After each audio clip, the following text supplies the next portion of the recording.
нас сейчас рельсы R65 марки и соединяется с 50. То есть это уже как бы ненормально, надо уже менять, а менять надо уже в комплексе, то есть уже полностью со шпальной решеткой, со шпалой. Это улица Даурская. Советские железные пути уложили еще в 1972-м. Сейчас они нуждаются в капремонте. Деформированы рельсы, изношены контактные сети и кабельные линии. Трамвайная инфраструктура Казани в плачевном состоянии, говорят в Метроэлектротрансе. Там у нас проблема – это изломы рельсов. То, что идет усталость металла.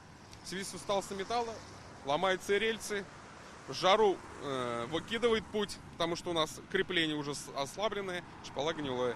По этому участку проходит маршрут 4-го трамвая. Из-за изношенности путей его скорость движения всего 15-20 км в час. В Метроэлектротрансе говорят, это сильно влияет на пассажиропоток. И нас не устраивает, и наших пассажиров. То есть все стараются уходить там на автобус или еще куда-то.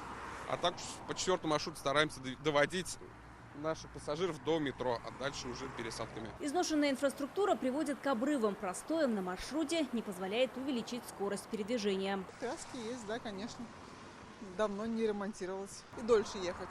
2-3 раза в неделю передвигаюсь на трамвае, в принципе. Медленно, но уверенно.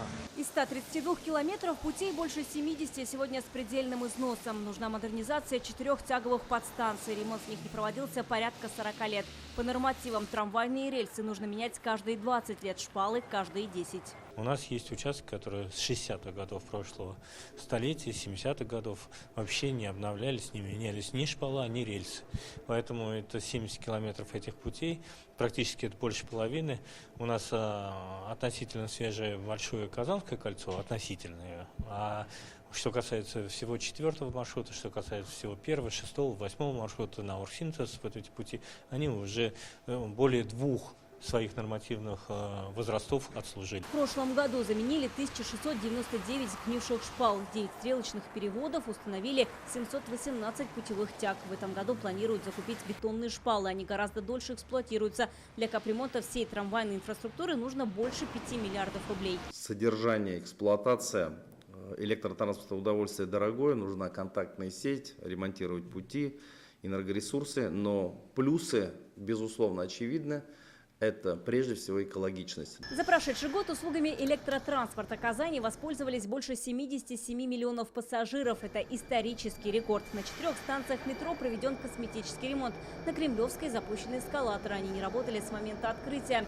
В этом году планируют закупить 39 новых троллейбусов. 15 из них запустят по новому маршруту по Вознесенскому тракту. Сегодня Метроэлектротрансу не хватает 200 водителей трамваев и троллейбусов. Вероника Гайнудинова, Рамзиль Гарипов, ТНВ, Казань.